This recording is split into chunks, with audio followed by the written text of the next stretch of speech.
Larguer les amarres, découvrir le monde.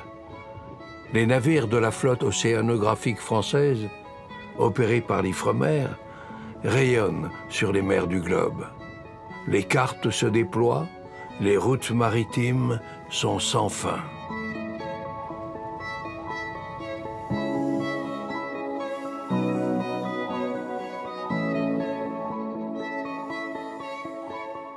Pourquoi pas Marion Dufresne, Thalassa, Antea, l'Europe, Antédon, autant de navires qui emportent à leur bord femmes et hommes de science, parfois pour de longues semaines. Ils écument les océans, même les plus tumultueux, observent le fond calme des mers et collectent des échantillons du monde marin. Ce sont les illustres héritiers des explorateurs des siècles passés. Ces héros dont les noms évoquent mystère et aventure, passion de la science et du savoir. Louis-Antoine de Bougainville, auteur du premier tour du monde sous pavillon français. Jean-Baptiste Charcot, explorateur des pôles. Anita Conti, première française océanographe.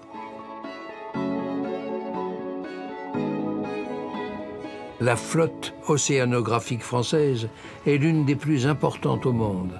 De jour comme de nuit, sans relâche, ses 18 navires et leurs 6 engins sous-marins sillonnent les mers au service de la communauté scientifique.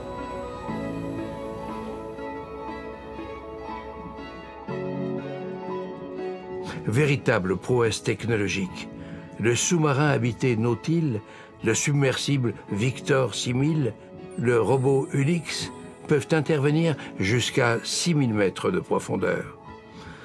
Un exploit relevé avec panache par les marins et les scientifiques alliés dans un même effort, un même souci de gagner en connaissance, de percer les secrets de la vie océanique pour mieux comprendre et protéger l'océan, notre bien commun.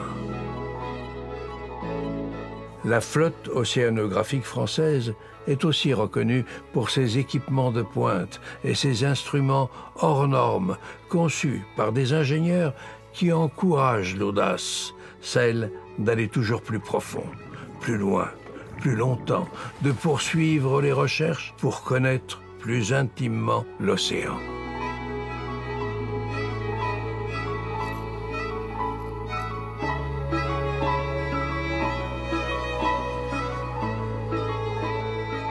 Chaque année, 1800 scientifiques sondent la nuit des abysses, suivent les courants marins, cartographient les fonds, analysent l'évolution du climat, découvrent de nouvelles espèces. Ils étudient l'extraordinaire biodiversité marine, observent les volcans sous-marins en train de naître, surveillent les populations de poissons, explorent des mondes jusqu'alors demeurés inconnus. L'océan, ce royaume si vaste, si difficile d'accès, qui semble si puissant, nécessite toute notre attention pour que, encore et toujours, il continue de nous émerveiller, de nous procurer inspiration et respiration. La vie a surgi de la mer et lui demeure à jamais attachée.